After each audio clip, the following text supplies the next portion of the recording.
Hello friend, સ્વાગત છે તમારું કોમલ કિચનમાં। તો તમે જોઈને સમજી જ ગયા હશો કે આજે આપણે શું બનાવવાના છે। તો આજે આપણે બનાવવાના છે ચૂરમાના લાડુ। હા ફ્રેન્ડ્સ, ચૂરમાના લાડુ, પણ આજે કંઈ અલગ જ રીતે આપણે આ ચૂરમાના લાડુ બનાવશું। તો તમારે એન્ડ સુધી આ વિડીયો જોઈને ખબર પડી જશે કે હું કઈ રીતે આ ચૂરમાના લાડુ બનાવું છું। હું તમને એક હિન્ટ આપી દઉં કે હું આ ભાખરીના લાડુ બનાવું છું ચૂરમાના। તો ચાલો બનાવવાની શરૂઆત કરીએ। એના માટે આપણે એક વાટકી કરકરો લોટ ભાખરીનો જે તમે વાપરતા હોય એ લઈ લો। એક વાટકી જેટલું ઘી લઈ લો। ઘીને ગરમ કરીને લેવાનું છે ફ્રેન્ડ્સ। ત્યારબાદ આપણે લોટ બાંધવાનો છે। તો જ્યારે લોટ બાંધતા હોય ત્યારે આપણે જે પાણીનો ઉપયોગ કરતા હોય એ ગરમ પાણી લેવાનું છે ફ્રેન્ડ્સ। અને ઘીનું પ્રમાણ પણ થોડું વધારે રાખવાનું હોય છે, તો એનાથી આપણો લોટ સોફ્ટ બનાશે।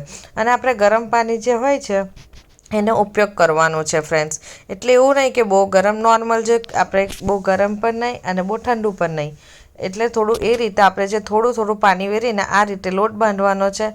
અને હા ફ્રેન્ડ્સ, લોટ એકદમ સારો કઠણ બાંધવાનો છે, જેમ આપણે ભાખરીનો લોટ બાંધતા હોય કઠણ। અને એમાં મોણ થોડું વધારે નાખવાનું હોય છે, જે આપણે ઘી નાખ્યું છે વધારે। તો તમે જોઈ શકો મારો લોટ એકદમ સારી રીતના બનાવી ગયો છે। અને ત્યારબાદ ફ્રેન્ડ્સ, આપણે બનાવવાના છે ભાખરી। તમે વિચારતા હશો ભાખરી કેમ? તો ફ્રેન્ડ્સ, આપણે કંઈ અલગ જ રીતે, એટલે કે નવી રીતે આપણે આ ચૂરમાના લાડુ બનાવશું। તો તમે એન્ડ સુધી જોજો કે હું કઈ રીતે આ ચૂરમાના લાડુ બનાવું છું ભાખરીથી। તો તમે વિડીયોને એન્ડ સુધી જોજો ફ્રેન્ડ્સ। તો તમે આ રીતે આપણે જે ભાખરી હોય છે એને વણી લેવાની છે। તમે જોઈ શકો છો ભાખરી એકદમ સારી રીતના વણાઈ ગઈ છે આપણી। એમ પણ નથી કે તૂટી જાય, કેમ કે ફ્રેન્ડ્સ લોટ એવો આવે અને એકદમ સારી રીતના બંધાયો હોય, તો એટલા માટે આ ભાખરી એકદમ સારી અને ગોળ આપણી વણાઈ ગઈ છે।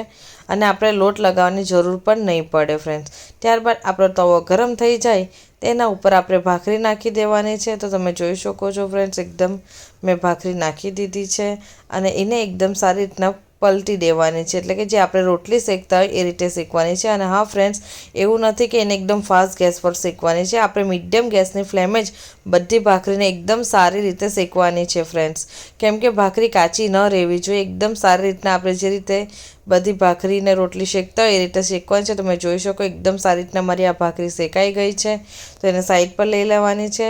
અને હા ફ્રેન્ડ્સ, એક વાત તો હું તમને કહેવાનું જ ભૂલી ગઈ છું કે ભાખરી જ્યારે વણીને જ્યારે શેકવા નાખીએ ત્યાર પહેલાં આપણે આ રીતે એના પર કાના પાડી લેવાના છે, જેમ આપણે પૂરીમાં વણતા હોય। જો હું તમને બીજી એક બનાવીને બતાવી દઉં છું ફ્રેન્ડ્સ। તો આ રીતે હું જે આપણે પહેલાં ભાખરી વણી હતી એ જ રીતે આપણે ભાખરી વણવાની છે। આપણે કોઈ લોટનો, કોરા લોટનો ઉપયોગ નહીં કરવાનો।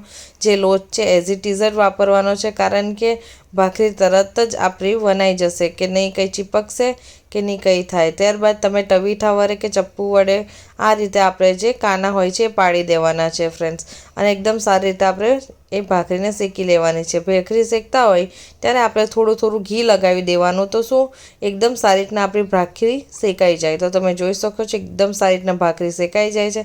ફક્ત આપણી છ કે 5 ભાખરી હોય છે એમાંથી આ ચૂરમાના લાડુ રેડી થશે ફ્રેન્ડ્સ। તો જેવી ભાખરી શેકાય છે તેમ મેં એક સાઈડ આ રીતે આપણી ભાખરીનો ચૂરમો, એટલે કે તોડતી જાઉં છું, કારણ કે ગરમ એકદમ સારી રીતના તૂટી જાય પછી શું કે જે ધાર આવે એ કડક થઈ જાય ફ્રેન્ડ્સ। તો જેમ ગરમ ભાખરી આપણે ઉતારતા જઈએ તેમ આ રીતે તોડી લેવાની છે, એટલે કે આ રીતે એના ટુકડા કરી લેવાના છે। અને તમે આ રીતે ટુકડા કરીને, જો તમારી પાસે ગ્રાઇન્ડર ના હોય, એટલે કે મિક્સર ના હોય, તો તમે ખલ જે તમે વાટવાનું આવે છે ખલ, એમાં પણ વાટી શકો ફ્રેન્ડ્સ। તો મારું ગ્રાઇન્ડર બગડી ગયું છે એટલા માટે હું આ ખલમાં વાટી રહી છું ફ્રેન્ડ્સ। તમે ગ્રાઇન્ડર એટલે કે મિક્સરનો પણ ઉપયોગ કરી શકો છો, એમાં પણ આપણું આ ચૂરમું રેડી કરી શકો છો। તમે જોઈ શકો મેં એકદમ સારી રીતે એને વાટી લીધું છે, એટલે કે બરાબર મિક્સ કરીને પીસી લીધું છે। ત્યારબાદ જે આપણો લોટનો વાડકો હતો એ જ વાડકામાં હું તમને બતાવી દઉં છું કે મારું કેવી રીતના આ ચૂરમું કેવું પીસાઈ ગયું છે। તો તમે જોઈ શકો છો થોડું આખા અંદર હશે ભાખરીના ટુકડા। તો એના માટે આપણે શું કરવાનું છે કે આપણે જે લોટ ચારવાની ચારણી કે જે ચાયણો આવે એ લેવાનો છે ફ્રેન્ડ્સ। તો હું એના માટે તમને બતાવું કે આ રીતે આપણે એ જે આપણું ચૂરમું હોય છે ભાખરીનું એને આ રીતે ચાળી લેવાનું છે. ત્યારબાદ તમે જોઈ શકો છો મેં ચાળી લીધું છે. જે આખું બચતું હોય એવું નથી કે એને ફેંકી દેવાનું છે, એને પણ વાટીને આપણે આમાં એડ કરી દેવાનું છે. મેં એ જ કર્યું છે. ત્યારબાદ એલચીના 4-5 કણ હોય છે એ વાટીને આ રીતે મિક્સ કરી દેવાનું છે, એટલે કે સાઈડ પર મૂકી દેવાનું છે. અને જે ગોળ હોય છે એને આ રીતે કટ કરી લેવાનો છે ફ્રેન્ડ્સ. તો તમે જોઈ શકો ગોળ પણ મેં એક સાઈડ કટ કરીને મૂકી દીધો છે. અને ત્યારબાદ મેં એક કઢાઈ મૂકું છું, એટલે કે ગોળને ગરમ કરવા. તો તમે જોઈ શકો છો એક કઢાઈ લઈ લેવાની છે આપણે, અને એમાં આપણે અડધી વાટકી ઘી, એટલે ફ્રેન્ડ્સ ઘીનું પ્રમાણ વધારે જ રાખવાનું છે આપણે. તો અડધી વાટકી ઘી જેટલું એડ કરવાનું છે. હું તમને થોડુંક જ બતાવું, પણ મેં એની પછી પણ એડ કર્યું હતું ઘી.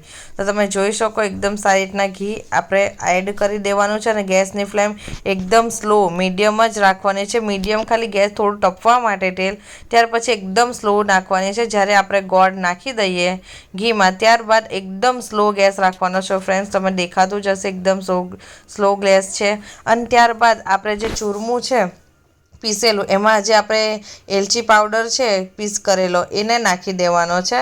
અને ત્યારબાદ તમે ગોળને જોઈ શકો તો હા ફ્રેન્ડ્સ, આપણે ગોળનો પાયો નથી કરવાનો, એટલે કે આપણે ગોળને ઉકાળવાનો નથી. આપણે ખાલી થોડો ગોળ આપણો મેલ્ટ, એટલે કે પીગળી જાય એટલું જ આપણે રાખવાનો છે. એટલે એકદમ મેં મીડિયમ પર ને એકદમ સ્લો ગેસની ફ્લેમે મેં આ ગોળને પીગાળી રહી છું. તમે જોઈ શકો છો ઉપર આપણું ઘી એકદમ સારી રીતના આવી ગયું છે. તો ફ્રેન્ડ્સ તમારે શું કરવાનું કે આ જે ઉપર ઘી આવતું હોય એને એક વાટકીમાં કાઢી લેવાનું. થોડું, એટલું બધું પણ નહીં, પણ થોડું તમારે 1 ચમચો જેટલો કાઢી લેવાનો. મેં પણ ફ્રેન્ડ્સ કાઢી જ લીધું હતું, તો તમે પણ કાઢી શકો છો આપણું ઘી. અને ત્યારબાદ ફ્રેન્ડ્સ તમે જોઈ શકો છો ગોળનો ખાલી મેં પાયો કંઈ એકદમ એવું નથી કે એવું કરવા દીધું. તમે જુઓ જેવો મારો ગોળ પીગળી જાય એવું મેં આ જે ગોળ જે છે પીગળેલો એને મેં તરત જ જે આપણું ચૂરમું છે એમાં નાખી દેવાનું છે, એટલે કે એડ કરી દેવાનું છે. અને ત્યારબાદ એને એકદમ સારી રીતના ચમચાથી મિક્સ કરવાનું છે ફ્રેન્ડ્સ પહેલાં, કારણ કે આપણો ગોળ ને ઘી એકદમ ગરમ હશે તો કેવું દાજી જવાય, એના માટે આપણે ચમચાથી એકદમ ફટાફટ એને મિક્સ કરવાનું છે. ત્યારબાદ મેં જે પેલું ઘી ઉપરથી જે કાઢેલું ગોળના ઉપરથી એ જે બચેલું છે મેં એ પણ નાખી દઉં છું ફ્રેન્ડ્સ. કારણ કે આપણે ઉપરથી જો તમને લાગતું હોય કે ના એકદમ કોરું છે ચૂરમું, ઘીનું પ્રમાણ ઓછું પડ્યું, તો તમે ઘી ગરમ કરીને ઉપરથી એડ કરી શકો છો. તો તમે જોઈ શકો છો એકદમ સારી રીતના હું મિક્સ કરી દઉં છું. અને હા ફ્રેન્ડ્સ, આ રીતે એકદમ સારી રીતના આપણે મિક્સ કરી દેવાનું છે. એકદમ બરાબર હાથ વડે પણ તમે કરી શકો, પણ શું આ ગરમ હોય એટલે પહેલાં ચમચા વડે કરી લેવાનું, ત્યારબાદ આપણે હાથ વડે એકવાર મિક્સ કરી લેવાનું છે.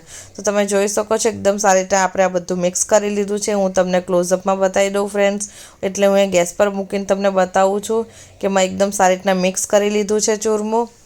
તો તમને દેખાતું જ હશે, કલર પણ ખૂબ સરસ આવ્યો અને ચૂરમું દેખાવામાં પણ ખૂબ સરસ દેખાય છે ફ્રેન્ડ્સ. અને ટેસ્ટી પણ ખૂબ સરસ હશે, હું ગેરંટી આપું છું, કારણ કે અમારા ઘરે આ રીતે જ હું બનાવું છું.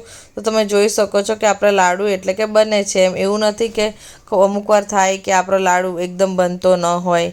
તો તમે જોઈ શકો છો એકદમ સારી રીતના ચૂરમું બની ગયું છે. ત્યારબાદ હું તમને લાઇટમાં એકવાર રિઝલ્ટ બતાવી દઉં તો તમને દેખાતો હશે કલર ખૂબ સરસ આવ્યો છે. ત્યારબાદ આપણે જે લાડુ હોય છે એને બનાવી લેવાના છે. તો તમે જોઈતા હશો કે એકદમ સારી રીતના આપણે લાડુ બનાવી દેવાના છે. અને હા ફ્રેન્ડ્સ, તમને મારો વિડીયો કેવો લાગ્યો મને કોમેન્ટ કરીને જણાવજો. અને મારી ચેનલને લાઇક કરજો, શેર કરજો અને સબસ્ક્રાઈબ કરવાનું ભૂલતા નહીં. અને આવા નવા વિડીયો જોવા હોય તો બેલ આઇકન બટન દબાવવાનું ભૂલતા નહીં ફ્રેન્ડ્સ. અને તમને આ રેસીપી કેવી લાગી કોમેન્ટ કરીને જરૂર બતાવજો. અને મારા વિડીયોને લાઇક કરજો અને શેર કરજો ફ્રેન્ડ્સ. તો તમને આ એકવાર ઘરે જરૂરથી ટ્રાય કરજો ફ્રેન્ડ્સ, હું ગેરંટી આપું એકદમ સારા બનશે. અને હા ફ્રેન્ડ્સ, જો તમે કઈ રીતે બનાવતા હોય એ પણ તમે કોમેન્ટ કરીને જણાવજો. હા ફ્રેન્ડ્સ, આપણે મુઠિયા જે હોય છે ઘીમાં નાખીને એ રીતે પણ બનાવીએ છીએ, પણ આ ફ્રેન્ડ્સ અમે આ રીતે પણ બનાવીએ છીએ, એટલે કે ભાખરીના આ લાડુ, એટલે કે ચૂરમો જ થયો એક જાતનો. આપણે પેલું તેલમાં તરીએ અને આને ભાખરી વડે શેકીએ. તમે આ રીતે એકવાર જરૂરથી ટ્રાય કરજો. તમે જોઈ શકો છો એકદમ સારી રીતના મારા લાડુ બની ગયા છે. અને એવું પણ નથી કે તૂટી જાય છે, એકદમ મસ્ત લાડુ બની ગયા છે ફ્રેન્ડ્સ. આજે ગણપતિ બાપ્પાનો બર્થડે હતો તો એમને ધરાવવા માટે મેં ચૂરમાના લાડુ બનાવ્યા હતા. તો તમે જોઈ શકો છો એકદમ સારી રીતના આ લાડુ બનીને તૈયાર છે ને એકદમ મસ્ત લાડુ બન્યા છે ફ્રેન્ડ્સ. એકવાર જરૂરથી ટ્રાય ટ્રાય કરજો અને તમારા મમ્મી પપ્પા જે ફેમિલી એને ટેસ્ટ કરાવજો, એમને ખૂબ જ ભાવશે ફ્રેન્ડ્સ. હું તમને ફાઇનલ રિઝલ્ટ લાઇટમાં બતાવી દઉં, એટલે કે આપણા કાઢીને એને સજાવીને તો તમે જોઈ શકો છો એકદમ સારી રીતના આપણા લાડુ બની ગયા. તમારી પાસે જો ખસખસ હોય તો એને ઉપર થોડું નાખી દેવાનું અને તમે કાજુ બદામ પણ એડ કરી શકો. મળશું બીજા વિડીયોમાં, ત્યાં સુધી બાય.